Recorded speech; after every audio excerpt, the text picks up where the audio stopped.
The use of force against George Floyd was uncalled for and totally unnecessary. Damning testimony from a top officer on Derek Chauvin's actions in keeping his knee on George Floyd's neck. Have you ever, in all the years you've been working for the Minneapolis Police Department, been trained to kneel on the neck of someone who is handcuffed behind their back in a prone position? No, I haven't.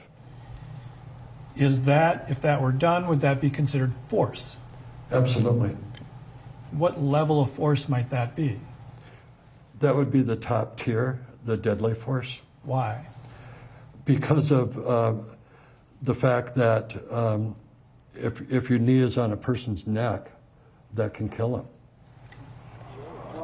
As head of homicide, Lieutenant Zimmerman was deployed to the scene after it emerged George Floyd had died.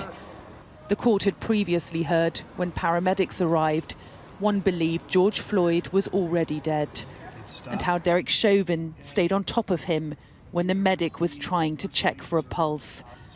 Now, critical evidence from a senior officer who says keeping a suspect in this position is against police protocol.